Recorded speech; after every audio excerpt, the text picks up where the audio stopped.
Hello दोस्तों, नमस्कार। मैं राजेश, आप सभी को अपने राजेश अकेडमी में स्वागत करता हूँ। चलिए हम लोग पढ़ते हैं आज क्लास टेंथ और क्लास 12 वाले का जो यूपी बोर्ड एग्ज़ाम है उसको देखते हुए आज हम लोग समझेंगे अपने एग्ज़ाम की तैयारी कैसे करें। यानी 2025 की हम लोग परीक्षा बोर्ड की तैयारी किस प्रकार से करें, क्या पढ़ें, क्या छोड़ें, किसको पढ़ना है, किसको नहीं पढ़ना है।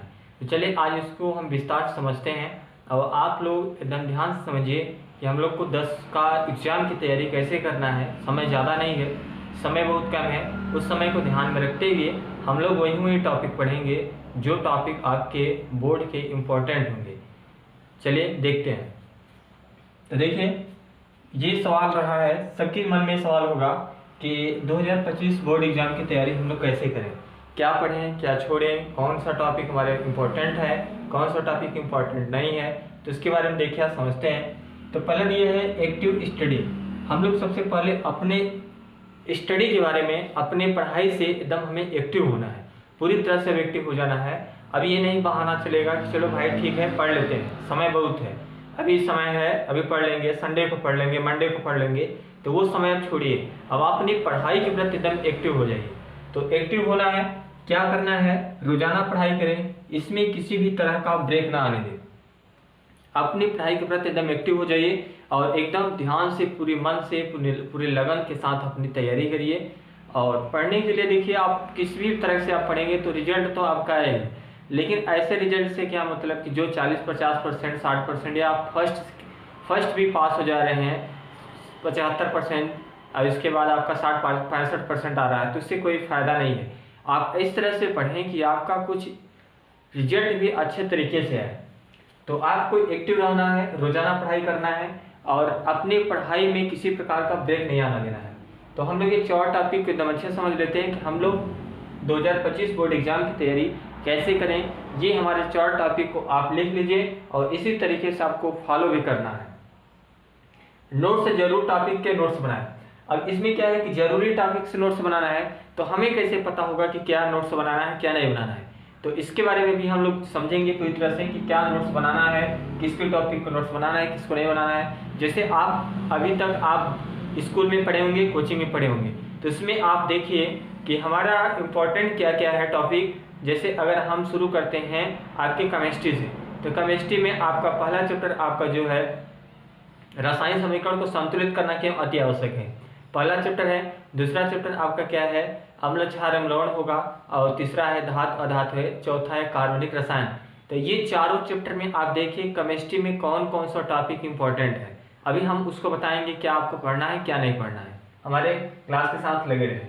फिर इसके बाद तीसरा है एग्जाम पैटर्न। एग्जाम पैटर्न हमारा क्या होना चाहिए इसमें कि परीक्षा का सिलेबस, एग्जाम पैटर्न और मार्किंग स्कीम समझने के लिए पिछले सालों का प्रश्न अवश्य करें। यानी परीक्षा का सिलेबस, सबसे पहले आपको, जैसे आप साइंस का एग्जाम देने जा रहे हैं, आप अपने बोर्ड का एग्जाम देने जाएंगे तो इसमें आपका 6 या 5 सब्जेक्ट होगा। तो 6 सब्जेक्ट है, 10 में 5 सब्जेक्ट है आपका इंटर में। तो इसमें आपको ये देखना है कि मान लीजिए आपका फिजिक्स है, तो फिजिक्स का हमारा सिलेबस क्या क्या है, किस सिलेबस से कितने क्वेश्चन पूछा जा रहा है। आप उस टॉपिक को अब ना पढ़िए कि जिस टॉपिक से आपका 1 नंबर का क्वेश्चन या 2 नंबर का क्वेश्चन बन रहा है, उस टॉपिक को पढ़िए जिससे आपका ज़्यादा से ज़्यादा क्वेश्चन बन रहा है, पहले उसको पढ़िए। फिर 1-2 नंबर वाला भी पढ़ना जरूरी है, क्योंकि बोर्ड एग्जाम के लिए आपका 1 नंबर 2 नंबर ही बहुत मायने रखता है आपके परसेंटेज के लिए। फिर इसके बाद आपको क्या करना है, पिछले साल के जितने भी प्रश्न हैं आप अपने टॉपिक से, जैसे आप साइंस पढ़ें, हिंदी पढ़ें, इंग्लिश पढ़ें, तो जितने भी आप सिलेबस पूरा समाप्त करते जा रहे हैं, तो आप जरूर आप पेपर मॉडल को जरूर सॉल्व करें। पेपर मॉडल आप सॉल्व करेंगे तो आपका क्या होगा, उसमें एक्सपीरियंस बढ़ेगा। और इसमें आपको, जैसे मान लीजिए कि आप सॉल्व कर रहे थे हिंदी में आप कह रहे हो कि सर मेरा हिंदी पूरी तरह से कंप्लीट है। अब आप जीवन परिचय लिखना चाहें तो जीवन परिचय लिखने तो आपको कोई बता दिया जीवन परिचय याद कर लेना, वहीं आएगा। अब जीवन परिचय याद करने के बाद आप उसकी रचना नहीं याद किए, उसकी कृतियाँ नहीं याद किए, तो अब आपको जब पेपर सॉल्व करेंगे तो ये सब आपकी त्रुटियाँ उसमें मिलेगी। मेरा क्या तैयारी नहीं है, क्या तैयारी है, क्या तैयारी करना है, क्या तैयारी नहीं करना है। तो इन सबको आपको देखते हुए पूरी तरह से क्या करना है, तैयारी करना है, जिससे कि आपकी कहीं भी क्वेश्चन छूटे ना।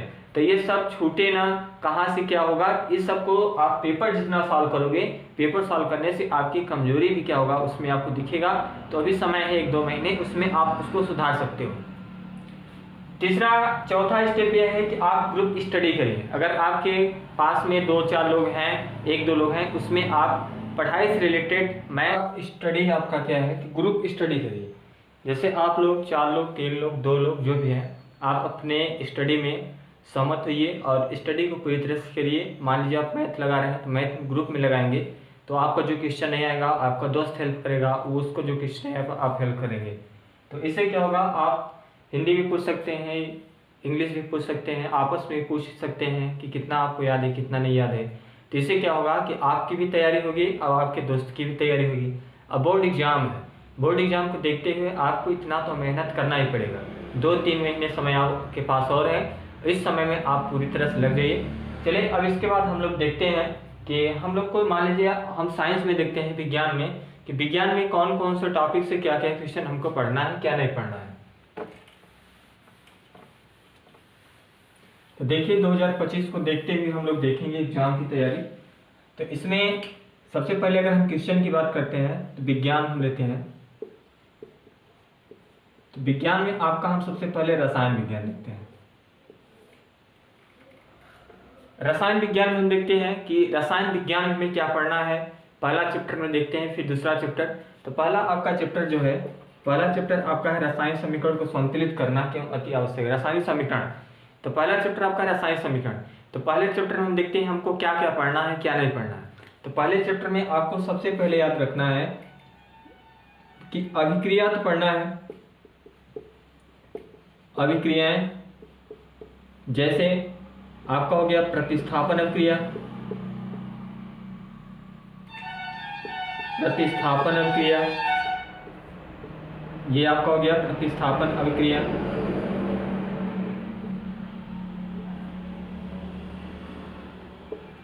प्रतिस्थापन अभिक्रिया हो गया।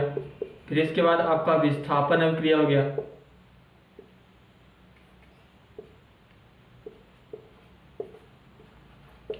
विस्थापन अभिक्रिया हो गया, आप भी नोट करते चलिए। फिर इसके बाद आपका हो जाएगा संयोजन अभिक्रिया। संयोजन अभिक्रिया से क्वेश्चन इस साल पूछा था, संयोजन अभिक्रिया। और इसके बाद अगला है वियोजन अभिक्रिया, जिसको विखंडन अभिक्रिया भी बोलते हैं, वियोजन अभिक्रिया। अगला है द्विविस्थापन अभिक्रिया,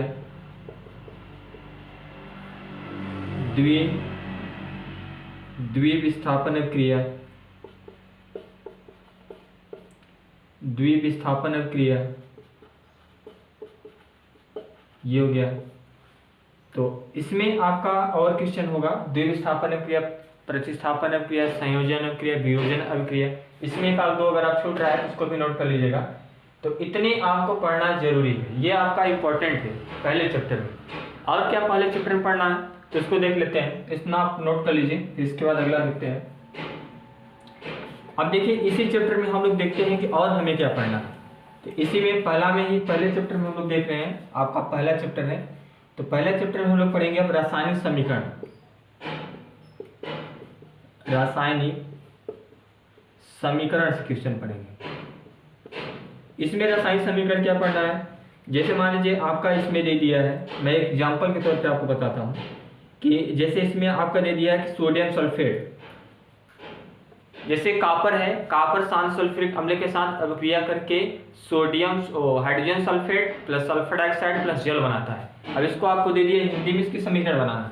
तो आपका जैसे इसमें दे दिया है कि कापर है प्लस H2O H2SO4 है, इसका हम रिएक्शन कराएंगे। तो इसमें क्या होगा, कापर सल्फेट बनेगा, CuSO4 बनेगा। और इसमें जब आपका कापर सल्फेट बनेगा तो इसमें क्या होगा, सल्फर डाइऑक्साइड गैस भी निकलेगी और इसमें जल भी होगा। तो ये आपका समीकरण बन रहा है। तो कापर सल्फेट को अगर हम इसके साथ अभिक्रिया कराएंगे तो आप कहोगे सर सल्फर डाइऑक्साइड कहाँ से निकल गया, सल्फर डाइऑक्साइड क्या है, गैस है, इसकी आप बैलेंसी करो।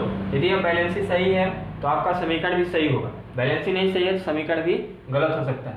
तो यहाँ पे कापर 1 है, यहाँ भी कापर 1 है, यहाँ सल्फर कितना है 1 है, यहाँ सल्फर कितने हैं 2 है। तो यहाँ पे आप 2 लगा दो, तो 2 लगा दिए, 2 सल्फर हो गया। हाइड्रोजन कितना हो गया, 2 दूना 4, यहाँ हाइड्रोजन कितना है 2 है, तो यहाँ आप 2 लगा दो, हाइड्रोजन भी पूरा हो गया। सल्फर ही पूरा हो गया, ऑक्सीजन 4 दूनी 8 हो गया। यहाँ देखिए ऑक्सीजन 2 यहाँ है और 4 2 यहाँ है, तो कितना हुआ 2 और 2 यहाँ 4 और 4 यहाँ पे है 8 है, तो ये आपकी बैलेंसी हो गई। इस प्रकार से आपके समीकरण देगा पेपर में। तो रासायनिक समीकरण से जितने क्वेश्चन इसको आप नोट कर लीजिए। रासायनिक समीकरण, अब इसमें किसी का दे देगा कि बैलेंसिंग करने के लिए किसी को अब यहाँ पर रिक्त स्थान दे दिया, इसके बाद यहाँ पर रिक्त स्थान है ऐसे दैट ऐसे, अब आपको बोल देगा यहाँ पे भरिए। तो इस प्रकार से रासायनिक समीकरण में आपके 4 टॉपिक हैं। रासायनिक समीकरण है, हिंदी में लिखा रहेगा, उसका सूत्र फार्मूला सहित को बैठाना है, यही चीज हिंदी में लिखा रहेगा। और हिंदी में लिखा रहेगा तो इसको आपको क्या करना है, फार्मूला इसके प्रतीक के रूप में आपको दर्शाना है। तो ये हो गया। दूसरा इसका ये होगा कि ये पूरा समीकरण आपको दिया रहेगा, उसमें कहेगा बैलेंसिंग करिए। तीसरा आपका ये रहेगा कि पूरी तरह से इसमें क्या होगा कि कहीं भी रिक्त स्थान दे दिया, उसमें बोलेगा कि आपको भरिए। ये हो गया। अगला इसी चैप्टर से है रासायनिक समीकरण को संतुलित करना क्यों अति आवश्यक है, परिभाषा भी देख लीजिए। तो इसमें आपको कुछ परिभाषा भी याद करना है। अगला स्टेप इसमें अगर हम देखें, इसमें आपकी परिभाषा भी याद करना है। अब परिभाषा क्या है कि जैसे आपसे क्वेश्चन बोल दिया कि द्विविस्थापन अभिक्रिया पर टिप्पणी लिखिए, तो आपको उसके बारे में लिखना है प्लस उसमें क्या करना है, आपको द्विविस्थापन अभिक्रिया के साथ साथ आपको एग्जाम्पल भी याद रखना है। जैसे इसमें अगर हम द्विविस्थापन अभिक्रिया के एग्जाम्पल लेते हैं, तो जिसमें 2 आयनों का आदान प्रदान होता है उसे द्विविस्थापन अभिक्रिया कहते हैं। अब इसमें 2 आयनों का आदान प्रदान हो रहा है, यानी 2 प्लस होगा या 2 माइनस होगा। 2 आयन हो गया, आयन में या तो धनायन होगा या तो ऋणायन होगा। तो इसको आप नोट कर लीजिए, इतना टॉपिक था बस। अब हम लोग देखते हैं सेकेंड चैप्टर। सेकेंड चैप्टर क्या है, अम्ल क्षार एवं लवण है। तो अम्ल क्षार एवं लवण से भी क्वेश्चन देख लेते हैं कि अम्ल क्षार लवण से क्वेश्चन क्या पूछेगा। अम्ल क्षार लवण, इसमें भी आपको क्या करना है, अम्ल क्षार एवं लवण जो अम्ल होते हैं ये स्वाद में कैसे होते हैं, क्षार कैसे होते हैं, स्वाद में कैसे होते हैं। तो अम्ल जो होता है खट्टा होता है, क्षार कैसा होता है, ये कड़वा होता है। अब अम्लीय विलयन का पीएच मान क्या होता है, 7 होता है, 7 से कम होता है, जबकि क्षारीय विलयन का पीएच का मान क्या होता है, 7 से अधिक होता है। तो इसमें आप इसके अम्ल क्षार लवण और इसमें कुछ इसके फार्मूला ये सब याद करना है। जैसे आप याद कर लीजिए कि दूध का मूत्र का पीएच वैल्यू कितना होता है, और इसके बाद सिरका को क्या बोलते हैं, सिट्रिक अम्ल, एस्टिक अम्ल। तो ये सब टॉपिक इसमें से आप पढ़ लीजिए। फिर इसमें आपका ये दूसरा चैप्टर था। तीसरा चैप्टर जो आपका आता है धात अधात, धात व आधात, ये चैप्टर है। तो इसमें आप क्या पढ़ना है, धात व धात। तो इसमें आपको धात अधात में अंतर पढ़ लीजिए, धात अधात में क्या है अंतर पढ़ लीजिए इसमें, और प्लस इसमें धात अधात की क्या करिए, परिभाषा याद करिए। ये सब धात अधात में। और धात्विक गुण क्या होते हैं, कौन से धातु प्रबल होते हैं, कौन से धातु दुर्बल होते हैं। अम्ल में आपसे पूछ लेगा कौन सा सबसे प्रबल अम्ल है, जैसे पोटेशियम हाइड्रोक्साइड सबसे प्रबल अम्ल है। तो इस प्रकार से क्वेश्चन होगा। चौथा क्वेश्चन आपका जो दिया है ये है कार्बनिक रसायन। चौथा चैप्टर आपका जो है कार्बनिक रसायन। तो कार्बनिक रसायन से आप पढ़िए, इसमें आपका आता है आईपीएससी।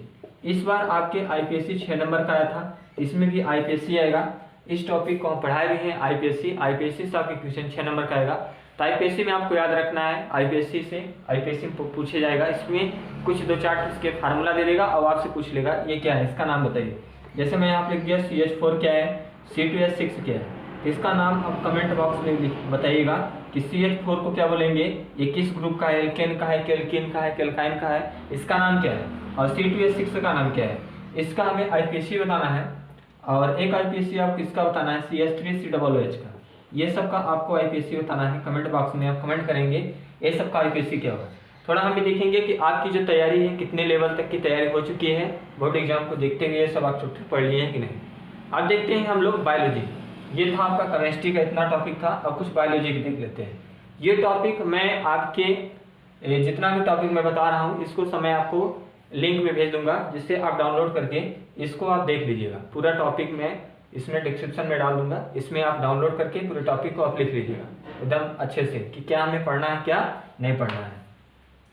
अब देखिए ये हो गया। अब हम लोग देखते हैं बायोलॉजी, यानी अब हम देखेंगे जीव विज्ञान। जीव विज्ञान का देखते हैं कि जीव विज्ञान में हमारा क्या क्या टॉपिक मेन है। जीव विज्ञान, इसमें देखिए पहला चैप्टर आपका आता है जैव प्रक्रम। जैव प्रक्रम है। इसमें मैं पूरा बता देता हूँ, पहले टॉपिक, दूसरा, तीसरा जो भी है, 3 चैप्टर या 2 चैप्टर जो होगा। तो इसमें आपको क्या क्या पढ़ना है, मैं यहाँ पे डायरेक्ट लिख दे रहा हूँ क्या क्या आपको पढ़ना है। तो सबसे पहले इसमें आपको पढ़ना है पुष्प पढ़ना है, पुष्प को एकदम अच्छे तरीके से पढ़ना है।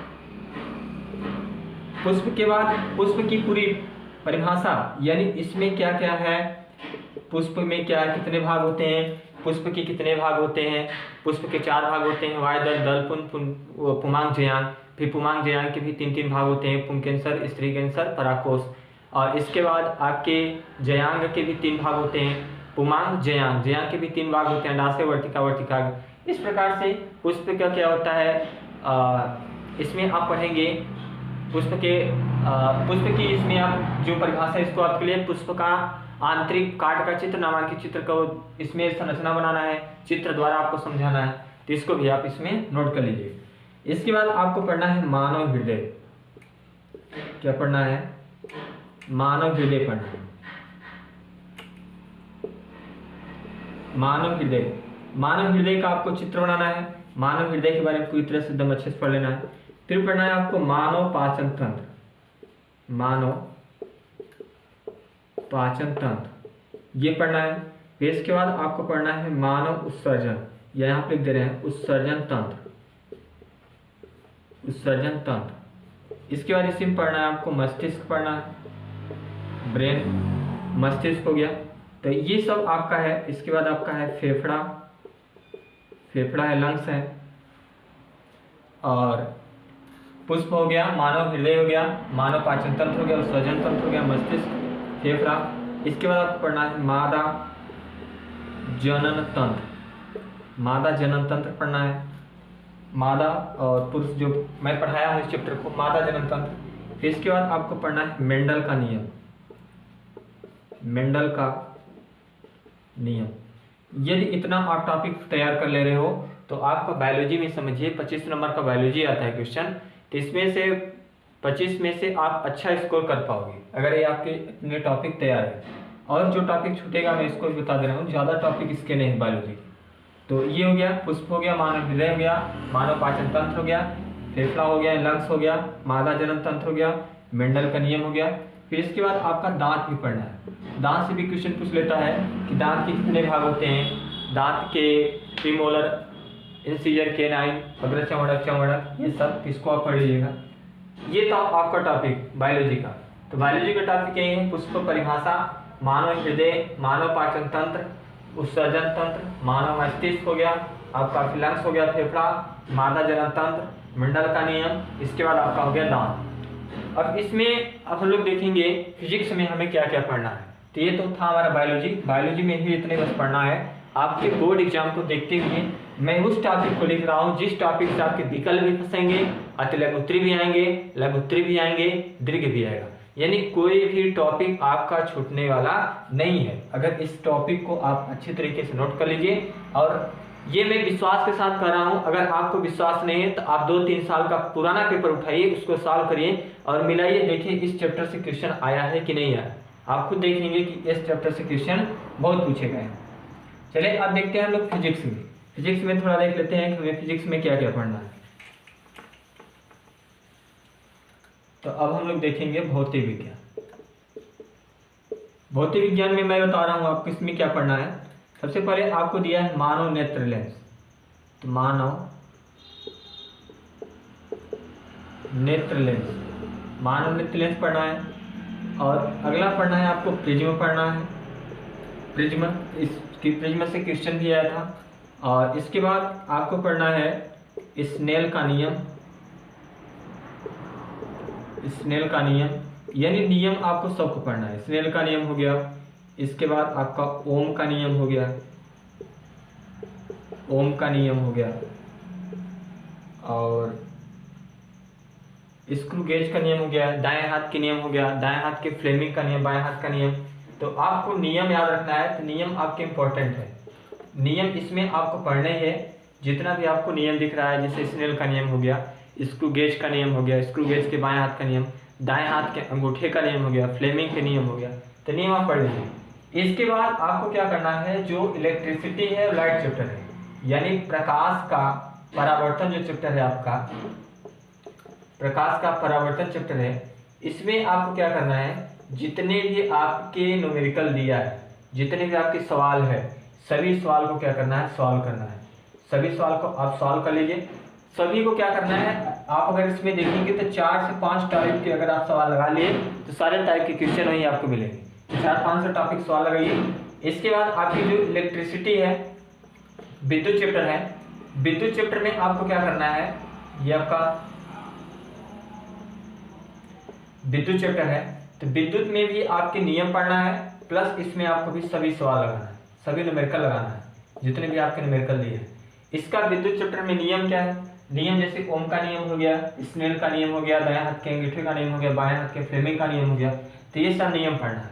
नियम के साथ साथ इसमें एक चीज और आप नोट कर लीजिए, मात्रक पढ़ना है। सभी के मात्रक जरूर पूछता है, ये आपके मोस्ट इंपॉर्टेंट है, क्योंकि विकल्प में सबसे ज्यादा यही क्वेश्चन पूछ रहा है। तो विकल्प में जैसे आपसे क्वेश्चन पूछ लिया, प्रतिरोध का मात्रक क्या है, धारा का मात्रक क्या है, और इसके बाद इसमें आपका पूछ लेगा उष्मा का मात्रक क्या है, वोल्ट का मात्रक क्या है, विभवांतर किसका मात्रक है, धारा का मात्रक क्या है, वाट किसका मात्रक है, तो ये सब मात्रक जरूर आपको पढ़ना है। तो बस यही आपके टॉपिक थे। इस टॉपिक को आप पूरी तरह से नोट कर लीजिए। आपका जो छूटा होगा मैं उसको भी आपको, हमारे तरीके से कुछ भी नहीं छूटा है, जितना बोर्ड में एग्जाम में पूछा जाएगा मैं सारा टॉपिक यहाँ पे लिखवा दिया हूँ। और इसके बाद आपको जो भी लगेगा कि सर ये छूट रहा है तो आप कमेंट करिएगा, मैं उसके बारे में बताऊँगा। अब इसके बाद आपका रोजाना क्लास स्टार्ट होने वाला है, रोजाना आपका क्लास चलेगा। हर एक एक टॉपिक को हम उठाएंगे और एक एक टॉपिक को एकदम अच्छे तरीके से एक क्लास में पूरी तरह से समाप्त करेंगे। और इसके बाद क्लास को ज़्यादा से ज़्यादा आप शेयर करें और कमेंट करें, जरूर कमेंट करके बताएं कि आपको क्लास कैसा लगा, और शेयर जरूर करें। धन्यवाद दोस्तों।